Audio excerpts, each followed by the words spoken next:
Allow me to invite my brother Rigathi to come and address us, and thereafter invite His Excellency the President to give us a keynote address. Don't feed anybody with contaminated mushrooms, and don't crack anybody's skull.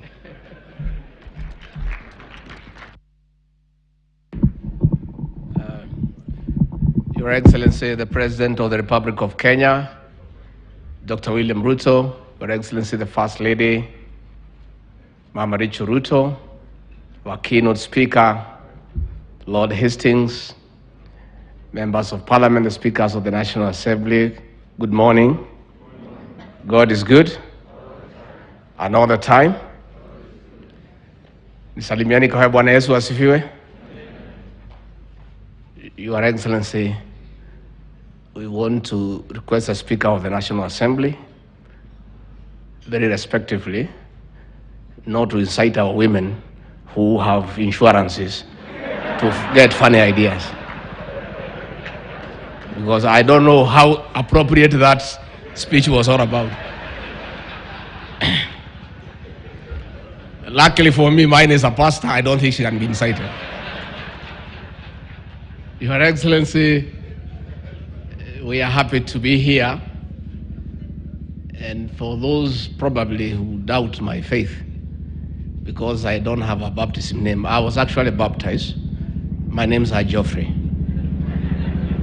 It's only along the way, when I was Geoffrey, I was an administrator to rule over people. When I decided in life to change my job description to serve the people, I needed to change the name so that I have a change of identity in my new job description. And for you to know that I'm really a Christian, you have the evidence I'm married to a pastor. The Speaker of the National Assembly, I beseech you, and I'm grateful you invited me here. But when you invite me for an occasion, I request you to be considerate.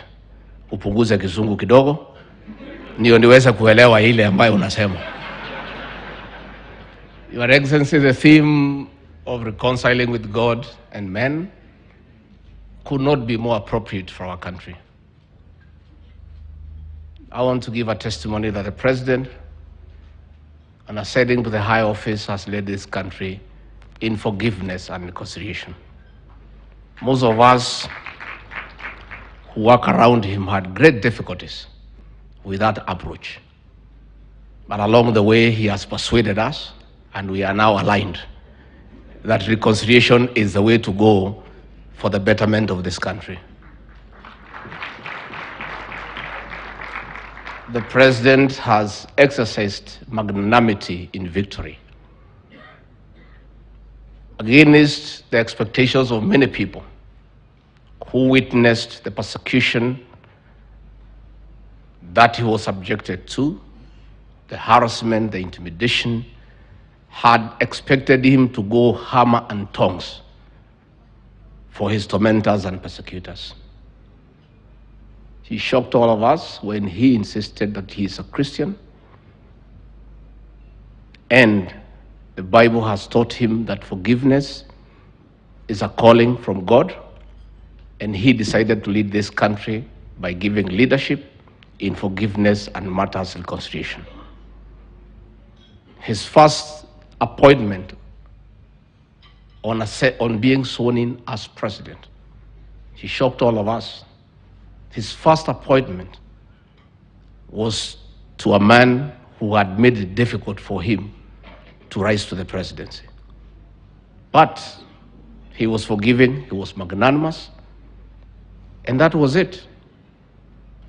Many people would have expected by now that all those who stood in his path to leadership would be dealt with the way his people are being dealt with. Being arrested, taken to court, being harassed by KRA. But the president decided, in accordance with the teachings of the Bible, that we need to reconcile this nation.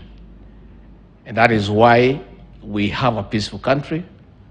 And Your Excellency, we want to thank you for carrying us along. One example, it may look small, but it was very inspiring to those of us who work with the President. The last prayer breakfast here was a very toxic affair, full of tension and hatred. The President today, who was Deputy President, could not sit on the same table with his boss. And when we were trying to align people around the President, many people around us, we were persuaded that the lady who had removed the chair from where Dr. William Ruto was supposed to sit should be shown the door. And when the President came to learn of it, he said, no, we must reconcile with the reality that is behind us. That lady who was in protocol should remain there and be promoted. And as we speak today, she works around the President. Again, when the President and his family and their belongings were thrown out of the official residence of the Deputy President in Mombasa, most of us were persuaded that those who had participated in throwing out his belongings should be shown the door. Again, he insisted that should not be the case. So what I'm trying to say is that the new administration is one that is persuaded that we need to reconcile the country. And therefore, we want to plead and persuade all leaders also to reconcile with the truth and the reality. Because even as we reconcile with God and men, we also need to reconcile with the truth. The truth of the matter is that William Ruto is the President of the Republic of Kenya. Let everybody also, as we reconcile with God and with men, start by reconciling with the truth. I was very impressed the other day to see the women rep of Nairobi, Honorable Pasaris, reconciling with the truth in Nairobi that 70% of the people she leads live in the slums. And it would not be wise for her as a leader to oppose a program that is going to remove the people she leads from the slums to dignity. We are therefore asking everybody, as we reconcile with God and with men, let us also reconcile with truth and reality. Your Excellency, when we were seated there, you were a bit concerned ya kwamba hawa waliongea hapa wameumiza Kimani Ichung'wa kidogo. But Your Excellency, you and I also need to reconcile with Kimani Ichung'wa because he has not been very nice to us. You know, Kimani Ichung'wa was in Alliance High School. Anytime we have an occasion and he's given an opportunity to speak, because the President and I were in some schools who many people don't want to mention or think about, he tries to intimidate the President and I, despite the fact that we are seniors, that he was in Alliance High School. Lakini sasa wewe ndugu yangu Kimani Ichung'wa, hata kama ulikuwa Alliance na mimi sikuwa huko, uniheshimu kidogo. Kwa sababu hiyo Alliance yako hiyo, they say that the people from Alliance boys and girls are top. Mimi niliingia hiyo Alliance yako, Alliance girls, nikachanganya mtoto ya mwenyewe, nikaweka box, ni bibi yangu leo.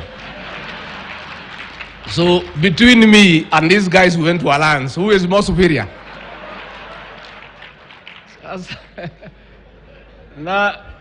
na sikuweka a box peke yake for the last 35 years, ako kwa hiyo box.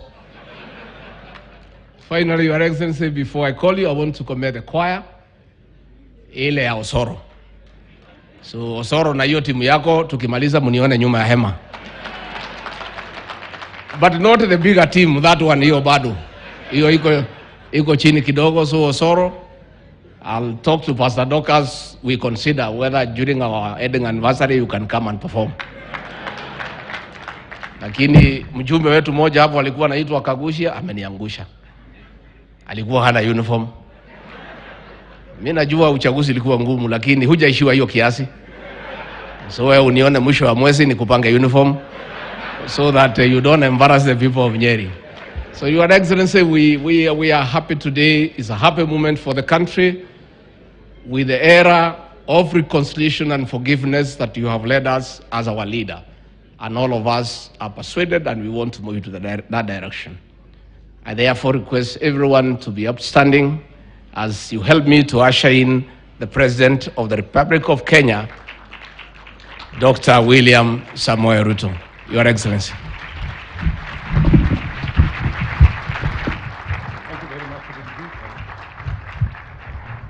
Asante sana, Bwana Deputy President. Please, let's take our seats. Thank you very much.